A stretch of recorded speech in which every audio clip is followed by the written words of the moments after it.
Você já se pegou em um silêncio que, em vez de paz, trazia um eco de ansiedade? Aquela sensação estranha de que algo grita por dentro, mas você não sabe exatamente o quê, como se estivesse vivendo uma vida que não lhe pertence inteiramente. Muitos de nós, mesmo adultos e maduros, carregamos essa pergunta silenciosa na madrugada, especialmente quando a casa fica quieta e a armadura do dia a dia pesa mais do que o corpo pode suportar. Às vezes, é uma exaustão que o sono não resolve. Outras vezes é uma irritação surda, uma sensação persistente de que você está atuando em um filme ruim do qual não consegue sair, recitando falas que não escreveu para uma plateia que você não escolheu. Nós costumamos chamar isso de estresse, de ansiedade ou apenas de uma fase difícil, mas se olharmos através das lentes de Cláudio Naranjo, esse grande mestre que uniu a profundidade da psicoterapia com a sabedoria espiritual, o diagnóstico seria muito mais preciso e cirúrgico.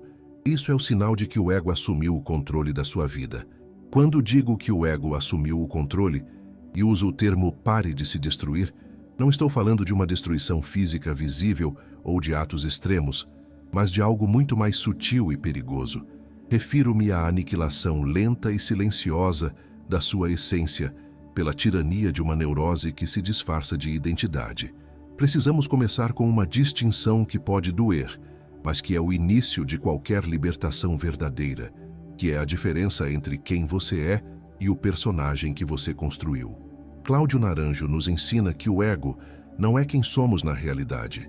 O ego é uma casca, uma estrutura fossilizada de defesas que você criou quando era apenas uma criança para sobreviver a um mundo que muitas vezes não soube acolher sua sensibilidade. Nós confundimos essa armadura com a nossa própria pele, acreditando que somos nossas defesas, mas essa estrutura rígida é apenas um mecanismo antigo que continua rodando mesmo quando a guerra já acabou. Podemos traçar aqui um paralelo necessário com o que Eckhart Tolle chama de corpo de dor e a mente parasitária, pois o ego assume o controle total justamente quando o sofrimento se torna o combustível da sua identidade. A mente, quando opera nesse modo de sobrevivência, cria narrativas compulsivas de eu contra o mundo, ou eu, o mártir que carrega tudo sozinho, transformando a dor em uma espécie de alimento que a mantém viva e relevante. É como se existisse uma entidade dentro de você que precisa do drama, que precisa da mágoa ou da preocupação constante para sentir que existe, sequestrando a sua vitalidade para manter vivo um sofrimento antigo que já deveria ter cicatrizado. O ego, nessa visão, torna-se um parasita da sua luz, consumindo sua energia vital para sustentar uma história de dor que ele se recusa a soltar, porque sem essa história, ele teme deixar de existir. Isso não é apenas uma questão espiritual ou filosófica, é também uma realidade biológica que acontece agora mesmo dentro do seu cérebro. A neurociência nos mostra que o cérebro humano, em sua busca incansável por economizar energia, prefere sempre os caminhos neurais conhecidos, mesmo que esses caminhos sejam dolorosos e destrutivos. O seu cérebro prefere um inferno familiar, onde ele já sabe como reagir e sobreviver, a um paraíso desconhecido que exige uma nova forma de ser e sentir. Criamos assim uma verdadeira prisão biológica, uma repetição automática de reações que chamamos de personalidade, mas que na verdade é apenas um piloto automático rodando sem a sua permissão consciente. Você não escolhe conscientemente ficar irritado, ou triste, ou ansioso dessa maneira repetitiva. O programa simplesmente roda sozinho, porque foi reforçado milhares de vezes ao longo dos anos. Quero ser muito honesto com você agora, pois a cura exige verdade e não falsas promessas de alívio imediato. Reconhecer os sinais de que o ego está no comando não será confortável, e olhar para essas estruturas dentro de nós pode ser doloroso. Não vou lhe oferecer frases feitas ou soluções mágicas, porque o que Cláudio Naranjo nos oferece é o que ele chamava de sabor amargo da verdade. É um choque de realidade necessário, um despertar abrupto, porque só quando você percebe que está dormindo, preso em um pesadelo de repetições, é que pode começar a acordar de verdade. Prepare-se para olhar no espelho da sua alma com coragem, pois ver a grade da prisão é o primeiro passo, e talvez o mais importante para que você possa finalmente cerrar as barras e caminhar em direção à liberdade de ser quem você realmente é. Vamos começar observando uma vida que, vista de longe, parece perfeita. Uma escultura impecável de sucesso, estabilidade e retidão moral. Imagine uma pessoa que cumpre todas as suas funções com absoluta maestria, que paga todas as contas antes do vencimento, que se tornou o pilar inabalável de sustentação da família e a referência de força para todos os amigos. Alguém que nunca falha, que nunca desmorona e que parece ter respostas prontas para qualquer dilema. No entanto, se tivéssemos a permissão sagrada de encostar o ouvido no peito dessa pessoa e escutar o silêncio que habita lá dentro, ouviríamos um grito abafado e constante, uma exaustão que não é física, mas existencial, como se ela estivesse segurando o teto do mundo com as próprias mãos para que ele não desabe sobre sua cabeça. Essa pessoa que vive para manter a aparência de que tudo está sob controle, sente-se internamente como um deserto, oca e desconectada, atuando em um papel que lhe garante aplausos, mas que lhe rouba a alma.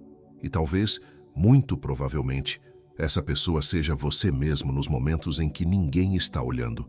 O primeiro grande sinal de que o ego assumiu o comando é essa substituição cruel da sua realidade humana, orgânica e falível, por uma imagem idealizada e estática que Cláudio Naranjo chamava de ideal do ego, ou a tirania do dever ser. O ego atua como um ditador interno que sussurra constantemente em seu ouvido o que você deve ser para ter valor, impondo regras rígidas e inalcançáveis como: eu devo ser forte o tempo todo, eu devo ser bem-sucedido a qualquer custo, ou eu devo ser santo e nunca sentir raiva. Você deixa gradualmente de ser quem realmente é, com suas nuances, suas sombras e seus instintos, para tentar desesperadamente se encaixar nesse molde de gesso que sua mente criou na infância para garantir que você fosse amado e aceito pelos adultos. O sinal de alerta aqui não é a sua vontade saudável de crescer ou melhorar, mas a incapacidade total de relaxar essa autoimagem. É o terror profundo de ser apenas comum, de ser humano e imperfeito, pois para o ego, a imperfeição é sentida como uma ameaça de morte. Manter essa máscara de perfeição tem um custo biológico que seu corpo paga todos os dias, uma conta altíssima cobrada em níveis crônicos de cortisol, tensão muscular e inflamação silenciosa. Quando o ego está no controle, seu organismo vive sequestrado em um estado de alerta constante, não porque haja um leão na sala ou um perigo físico real, mas para se defender da vergonha insuportável de deixar a máscara cair e revelar sua vulnerabilidade. É como viver em uma guerra civil interna e silenciosa, onde uma parte de você, o tirano idealizado, chicoteia sem piedade a outra parte, a criança ferida e cansada que só queria descansar e ser aceita como é. Você sorri para o mundo e oferece conselhos sábios, mas por dentro seus dentes estão cerrados e seu sistema nervoso está exausto de sustentar uma mentira que foi criada originalmente para protegê-lo, mas que agora, na vida adulta, é o que o consome e o adoece. Quero que você se faça uma pergunta difícil agora, uma pergunta que serve como um bisturi para separar a verdade da ilusão e revelar quem está no comando da sua vida. Em uma discussão com alguém que você ama, ou diante de uma encruzilhada importante, o que pesa mais para você? A necessidade urgente de estar certo, de manter sua postura e ser admirado pela sua retidão, ou a necessidade de estar em paz e ser honestamente humano sobre suas próprias fraquezas, medos e erros?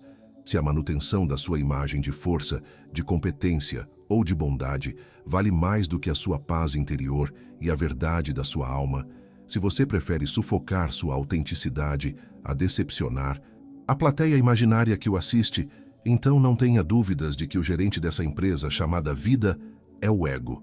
Ele prefere a glória solitária do mártir à paz real do ser humano simples, e essa escolha, feita inconscientemente dia após dia, é a raiz de uma destruição lenta que precisamos, com urgência e compaixão, interromper. Você se lembra ou consegue imaginar como um animal livre se comporta na natureza? Ele descansa profundamente quando o cansaço chega, sem culpa. Ele come quando a fome aperta o estômago e para assim que se sente saciado. Ele se sacode violentamente após um susto para liberar a tensão dos músculos e volta ao equilíbrio. Existe ali uma sabedoria biológica antiga, um fluxo perfeito entre a necessidade e a ação que Cláudio Naranjo chamava de autorregulação organísmica. Nós nascemos com essa bússola interna, essa capacidade inata de saber exatamente do que precisamos a cada momento para nos mantermos vivos e saudáveis. No entanto, o segundo sinal devastador de que o ego assumiu o controle da sua existência é o silenciamento brutal dessa voz instintiva. É o esquecimento da nossa natureza animal em troca de uma domesticação neurótica. A neurose, na visão profunda de Naranjo, não é apenas um conflito mental. É uma perda da nossa sabedoria animal. É quando a mente racional, assustada e rígida, decide que sabe mais sobre a vida do que o próprio organismo que a sustenta. Muitos de nós fomos ensinados a acreditar em um erro invisível e perigoso, a crença de que controlar rigidamente nossos impulsos, negar nossas vontades e viver sob regras estritas é um sinal de evolução espiritual, de educação ou de civilidade. Mas, na verdade, na maioria das vezes, isso é apenas repressão egóica disfarçada de virtude. O ego atua como um carcereiro severo que vigia o prisioneiro, que é você, o seu corpo, a sua vitalidade, o tempo todo. Ele diz que você não pode descansar agora porque ainda não produziu o suficiente, ou que não pode sentir raiva porque raiva é feio, ou que não pode chorar porque precisa ser forte. Você deixa de confiar na inteligência das suas próprias células e passa a obedecer cegamente aos ditames de uma mente condicionada. O controle excessivo não é disciplina. Muitas vezes, é apenas o medo profundo que o ego tem da imprevisibilidade da vida. O medo de que, se ele soltar as rédeas por um segundo, você se tornará algo selvagem e inaceitável. Essa desconexão não é apenas uma metáfora poética. Ela deixa marcas físicas e observáveis no funcionamento do seu cérebro. A neurociência nos mostra que esse estado de viver apenas na cabeça, ignorando o corpo, reflete-se em um bloqueio funcional da ínsula, a área do cérebro responsável pela intercepção, ou seja, a capacidade de sentir o que acontece dentro de nós, de perceber o bater do coração, o frio na barriga, a intuição visceral. Quando o ego assume o comando, ele desvia toda a energia para o córtex pré-frontal, a área da racionalização e do julgamento, deixando a ínsula apagada. Você passa a viver uma vida teórica. Você pensa que está vivendo, mas está apenas pensando sobre a vida, desconectado da pulsação real que ocorre do pescoço para baixo. Você se torna um estranho habitando a própria casa, incapaz de decifrar os sinais mais básicos de sobrevivência e prazer que seu corpo lhe envia desesperadamente.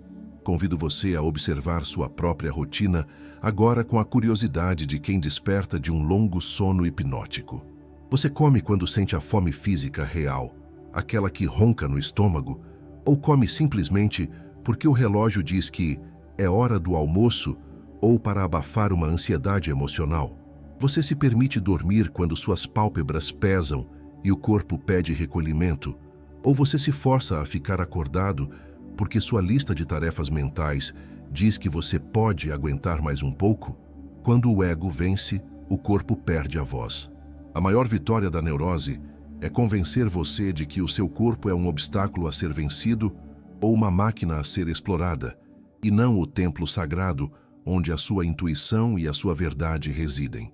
Recuperar essa espontaneidade não é voltar a ser primitivo, mas é voltar a ser sábio, permitindo que a inteligência da vida flua através de você sem as represas artificiais do medo.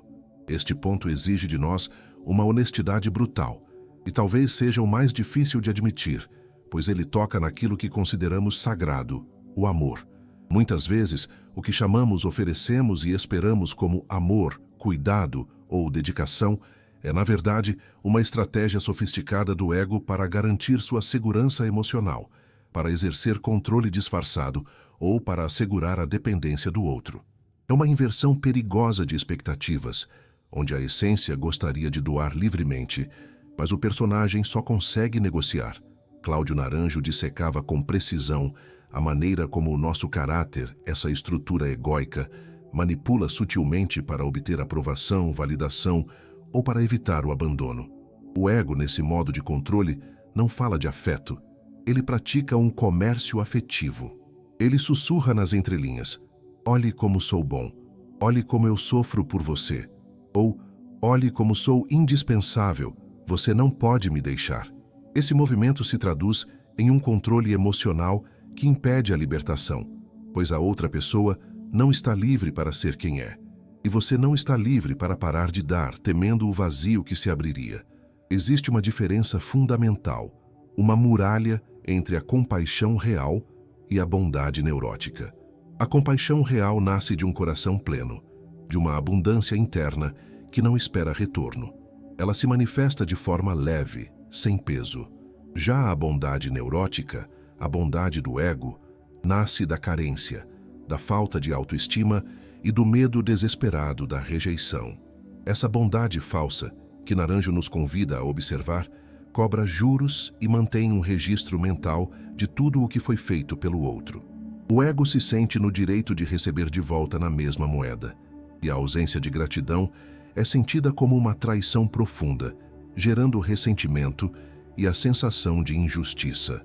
O fator silencioso e revelador desse padrão é justamente a raiva oculta. Se você sente um profundo ressentimento, um amargor crescente, quando o outro não retribui, não reconhece ou não se comporta de acordo com o seu sacrifício, então você precisa aceitar a verdade libertadora. Isso não era uma doação de alma, era um empréstimo do ego. Você estava investindo para receber segurança. Essa raiva que se esconde atrás do sorriso de quem faz tudo pelos outros é a face oculta do ego no comando. Ele usa a energia do amor para construir algemas disfarçadas de afeto, prendendo a si mesmo e o outro a padrões de dependência que impedem a verdadeira libertação e a manifestação de relacionamentos autênticos e saudáveis. O quarto sinal que revela o controle do ego reside naquilo que mais prezamos: nossa inteligência e nossa capacidade de análise. O ego é um estrategista brilhante e, quando percebe que a dor emocional é muito grande, ele constrói uma fortaleza impenetrável na mente racional.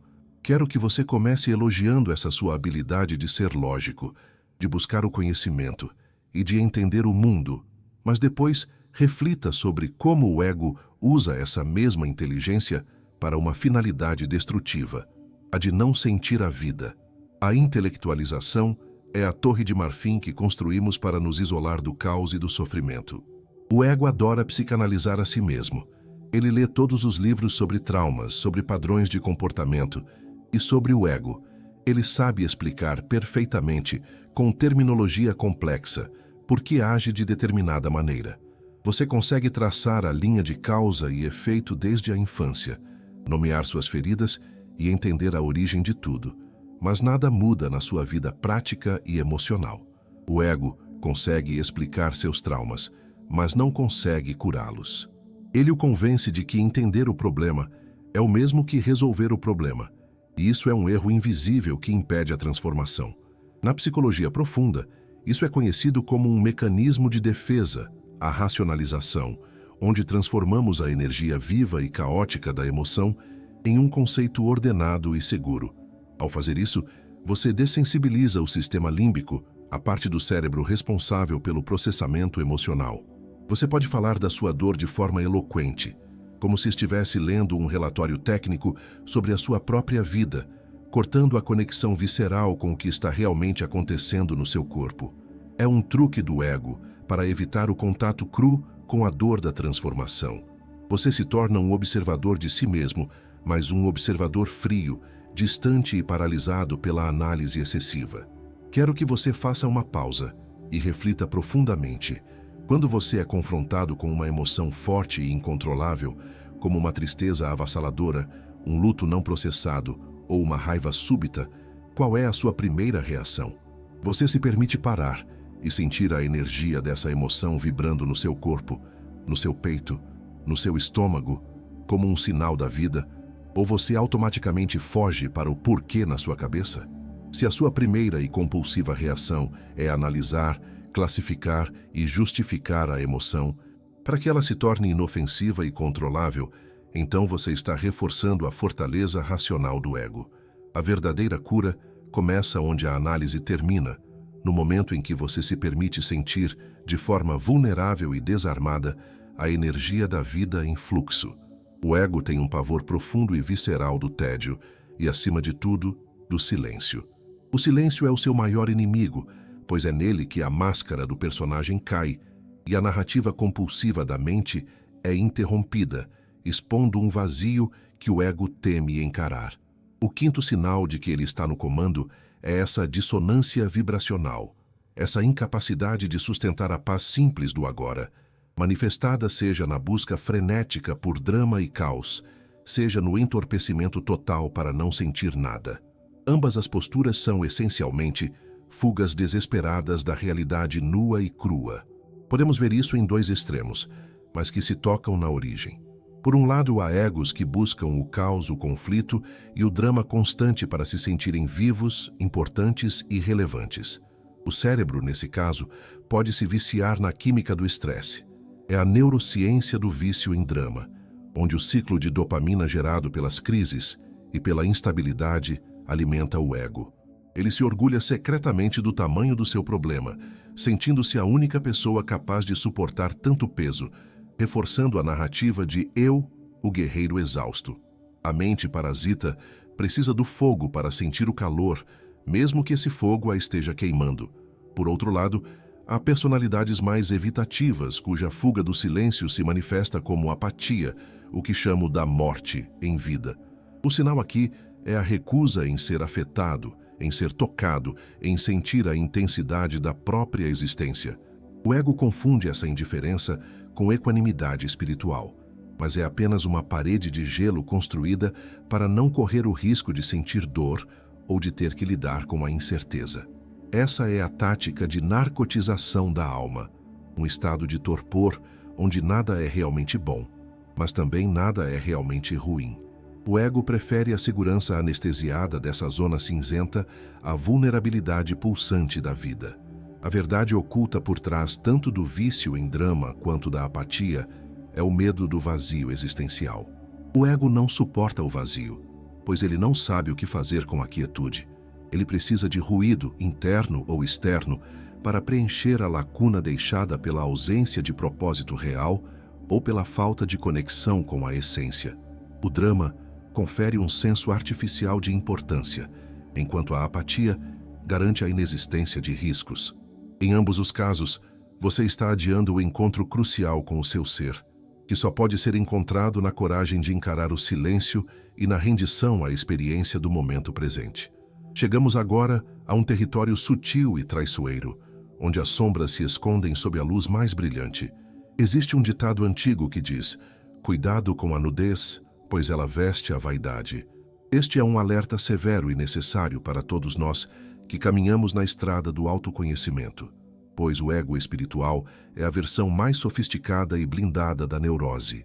É quando o ego, percebendo que está perdendo terreno nas áreas mundanas, decide se esconder dentro da própria busca pela verdade, vestindo as roupas da santidade, da sabedoria e da evolução para sobreviver. Ele não quer mais apenas dinheiro ou sucesso. Agora, ele quer ser o desperto, o curado, aquele que sabe. O perigo reside na apropriação silenciosa de conceitos sagrados para inflar o senso de importância pessoal. É uma armadilha quase invisível, onde a mente começa a sussurrar comparações venenosas. Eu sou mais evoluído que eles. Eles ainda estão dormindo, presos na Matrix, enquanto eu já vi a verdade, ou minha vibração é superior. Cláudio Naranjo nos alertava com severidade contra a figura do pavão espiritual, aquele que usa a meditação, o conhecimento do eneagrama, a prática do yoga ou a dieta purificada, não como ferramentas de humildade e autoobservação, mas como munição para julgar o mundo e se colocar em um pedestal de superioridade moral. A espiritualidade deixa de ser um caminho de serviço e dissolução para se tornar um distintivo de honra, uma nova identidade que separa você dos outros. Vivemos aqui um paradoxo cruel e difícil de desmanchar. Quanto mais o ego tenta matar o ego, mais forte ele fica, porque agora ele tem um objetivo nobre, uma missão santa. Ele se sente justificado em sua rigidez, ele se sente protegido por sua luz. O ego adora a ideia de se tornar iluminado, pois imagina a iluminação como uma glorificação final do eu, e não como o seu fim. Ele sequestra a jornada. Você passa a policiar o comportamento alheio com a régua da sua própria evolução, transformando a compaixão em pena e a compreensão em arrogância disfarçada de ajuda.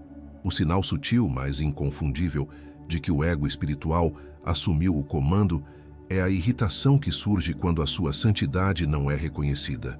Observe com atenção o que acontece dentro de você quando alguém o trata como uma pessoa comum, quando alguém não reverencia sua sabedoria ou, pior, quando alguém aponta uma falha sua. Se a sua paz depende do reconhecimento externo da sua evolução, se você precisa que o mundo valide o quão espiritualizado você é, então não é paz verdadeira. É vaidade vestida de branco. É o ego gritando por aplausos no teatro do sagrado, incapaz de suportar a humilde realidade de ser apenas humano, falho e igual a todos os outros em essência. Há uma dor particular que acompanha o sétimo sinal do ego no controle, uma sensação de déjà-vu emocional que se torna um inferno familiar, a repetição de padrões destrutivos. É a história de alguém que, por exemplo, muda de emprego com a esperança de um novo começo, muda de cônjuge buscando finalmente o amor verdadeiro, ou até muda de país, buscando uma vida completamente nova. No entanto, em todos esses novos cenários, ela recria com uma precisão assustadora exatamente os mesmos conflitos, as mesmas traições, as mesmas decepções e as mesmas frustrações. É como se a vida estivesse tocando um disco riscado, repetindo o mesmo trecho doloroso infinitamente. A psicologia profunda chama isso de compulsão à repetição, e Cláudio Naranjo via nisso a inércia, a teimosia cega do caráter neurótico. Por que insistimos em refazer o que nos machuca? Porque o ego, que supostamente busca o prazer e evita a dor, nos guia de volta para a fogueira. A resposta, embora contra-intuitiva, é simples. O ego prefere um inferno familiar a um paraíso desconhecido. Há uma segurança biológica na previsibilidade, mesmo que essa previsibilidade seja destrutiva. O conhecido, mesmo que doloroso, exige menos energia cerebral do que o aprendizado de um novo caminho, criando uma rodovia neural do sofrimento que o cérebro se acostuma a percorrer. A cada vez que você reage da mesma maneira antiga, aos mesmos gatilhos de sempre, você está reforçando essa neuroplasticidade negativa, tornando-se cada vez mais bom em ser infeliz daquela maneira específica. A libertação desse ciclo vicioso começa com uma pergunta corajosa e profunda, que exige que você saia da narrativa de vítima e entre na postura de observador. Qual é o denominador comum em todas as minhas desilusões, em todos os meus relacionamentos tóxicos, em todos os meus fracassos emocionais? Se você olhar com honestidade para o seu passado, notará que o único elemento que se repetiu em todas as cenas, em todos os palcos e em todas as crises, foi o seu eu-personagem. O ego no controle nos ilude com a ideia de que a solução está lá fora, em uma pessoa nova, em um novo emprego, em uma nova cidade. Mas a chave para quebrar o ciclo está sempre aqui dentro, na sua vibração de dor não processada, que atrai padrões repetitivos. O sinal de que o ego venceu é essa sensação de estar preso em um loop temporal. E a única forma de parar o disco é ter a coragem de assumir que você é o agente de mudança e o único ponto de repetição nesse destino que parece inevitável. Chegamos ao oitavo sinal do ego no comando, um mecanismo de defesa que nos protege da autocrítica, mas que nos rouba a liberdade, a projeção da sombra. O ego nos faz acreditar que estamos bem, que o problema está no mundo e que o inimigo está sempre lá fora. Naranjo, profundamente influenciado pelas descobertas de Carl Jung, ensinava que tudo o que nos irrita profundamente no outro, tudo o que nos causa aquela repulsa visceral, é, na verdade, uma parte rejeitada de nós mesmos, uma sombra que não aceitamos em nossa própria psique. É o famoso efeito espelho, onde o mundo se torna uma tela de cinema na qual projetamos aquilo que não suportamos ver em nós mesmos. O mecanismo de defesa da projeção atua como um descarte de lixo psíquico. O ego, obsessivo em manter sua autoimagem impecável, joga nos outros toda a raiva, a inveja, a irresponsabilidade ou a fragilidade que ele nega possuir. Se o ego assumiu o controle, a narrativa é sempre a mesma. A culpa é externa. É culpa do parceiro que é egoísta, do governo que é injusto, dos pais que não souberam amar, ou do passado que o marcou irremediavelmente. Ao culpar o fora, o ego garante que você permaneça certo e a vítima inocente. E essa é a sua mais astuta manipulação. É crucial que você faça um exercício de reversão corajoso para começar a desmantelar essa ilusão. Identifique o julgamento mais duro que você fez hoje sobre alguém, a crítica mais incisiva, a condenação mais severa. Depois pergunte-se: onde, em que área da minha vida ou em qual atitude sutil, eu faço exatamente isso comigo mesmo, ou talvez com outros, mas de forma disfarçada e aceitável. A chave da libertação está em reintegrar essa sombra, em aceitar que essa falha que você vê no mundo é de alguma forma sua. A consequência imediata e mais grave da projeção é a perda total do poder pessoal. Quando você aponta o dedo e transfere a culpa para o exterior, você entrega a chave da sua felicidade, da sua mudança e da sua liberdade ao outro. Você se torna dependente da mudança do mundo para se sentir em paz. A cura, no entanto, é o movimento oposto.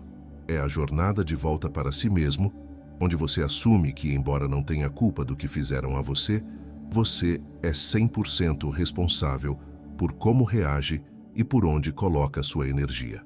A verdadeira liberdade acontece quando você cessa a guerra contra o mundo e começa a integrar as partes rejeitadas de si mesmo.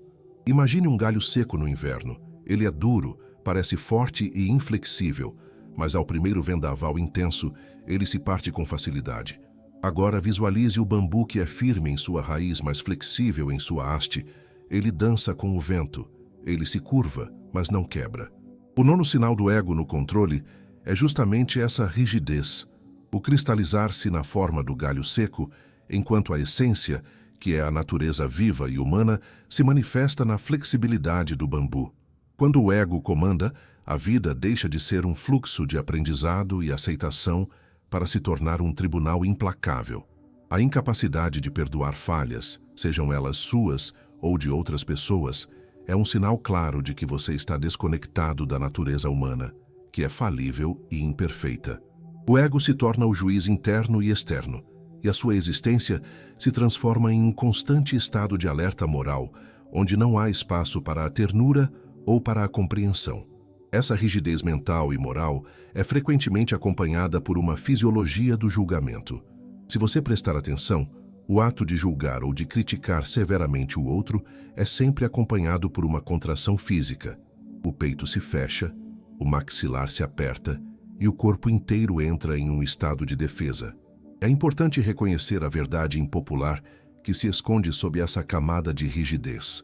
Muitas vezes, a sua postura moral e a sua condenação severa aos erros alheios não nascem da justiça, mas escondem uma inveja silenciosa da liberdade do outro, da liberdade que o seu ego não se permite viver. Você se aprisiona em um código de conduta impossível, e ao ver alguém que se permite ser mais leve, mais humano ou até mesmo mais errante, o seu ego se sente ameaçado e reage com a crítica para manter a ilusão de superioridade.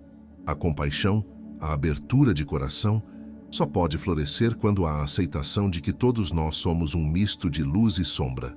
O sinal de que a cura está se iniciando é quando você consegue, pela primeira vez, olhar para a sua própria falha e para a falha do outro, não com a lâmina do juiz, mas com o abraço caloroso do ser humano que compreende a jornada, permitindo a si mesmo e ao mundo a suave imperfeição de ser. O 10º e último sinal do ego no controle nos leva ao medo fundamental que move toda essa máquina neurótica, a ansiedade existencial da finitude. O ego, sendo uma construção mental e temporal, sabe instintivamente que é finito, que ele não durará para sempre. Por isso, ele é obcecado em garantir alguma forma de imortalidade simbólica, uma tentativa desesperada de provar que ele existiu e que foi importante.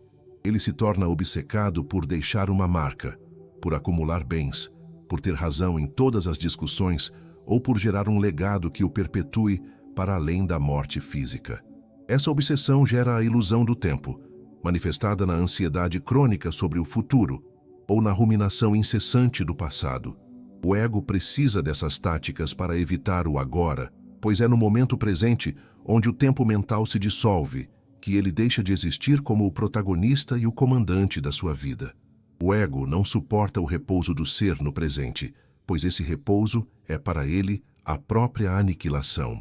Por isso, ele o mantém constantemente ocupado, preocupado e projetando-se para o futuro, ou preso na nostalgia do passado. A análise filosófica e espiritual nos ensina que o despertar reside no movimento oposto. Cláudio Naranjo falava sobre a necessidade de morrer em vida para que pudéssemos renascer. Aceitar a impermanência, não como uma tragédia a ser evitada, mas como o portal inevitável para viver a essência, é o início da liberdade. A cura real não é uma corrida desesperada para acumular valor antes que o tempo acabe, mas sim um relaxamento no valor intrínseco de ser quem você é agora, neste instante. Quero que você se permita uma reflexão final e poderosa sobre a sua existência. O que você faria hoje se magicamente não precisasse provar mais nada para ninguém, nem para a história, nem para a memória futura? Se você pudesse simplesmente viver, sem a necessidade de acumular glória ou de evitar o esquecimento? Essa é a voz suave, mas firme da sua essência, que se manifesta quando o ego, o rei tirano que teme a morte, é finalmente destronado pela sua presença consciente. Chegamos ao fim desta profunda análise, e é natural que neste momento você esteja se sentindo um pouco desmontado ou exposto.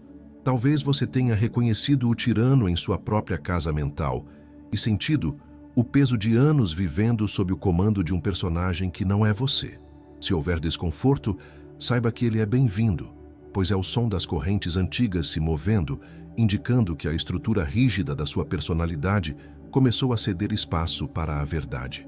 E aqui está o segredo final e libertador, inspirado na sabedoria de Gabor Maté e na prática de Cláudio Naranjo, que muda completamente a regra do jogo. Não lute contra o ego.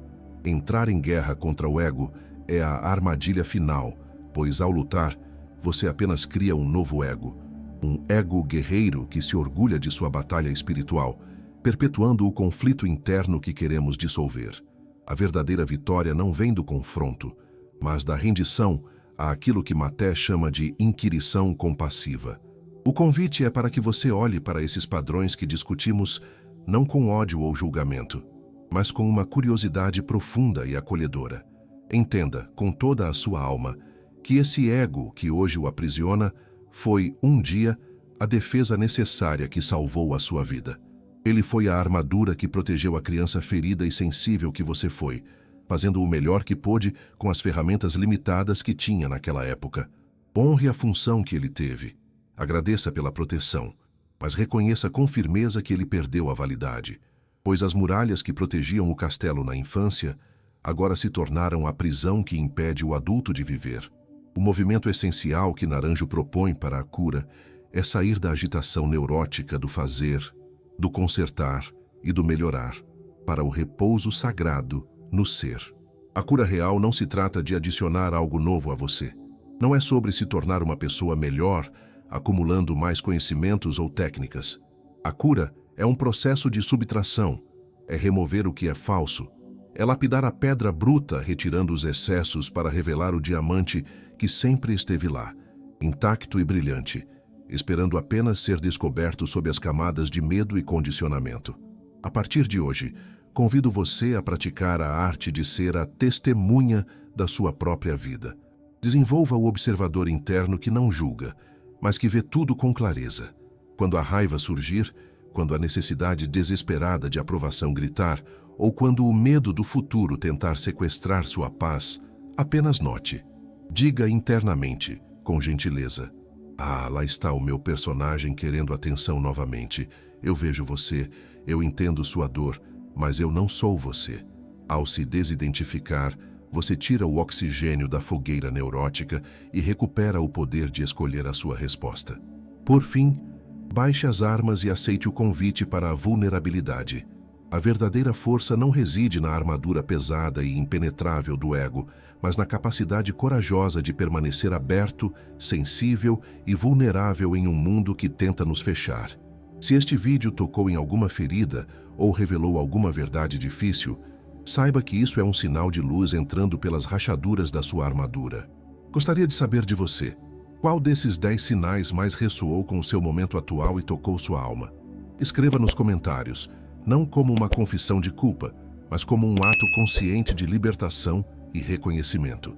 Ao nomear o padrão, começamos a quebrá-lo.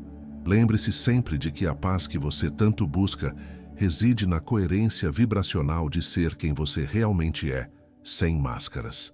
Até a nossa próxima jornada.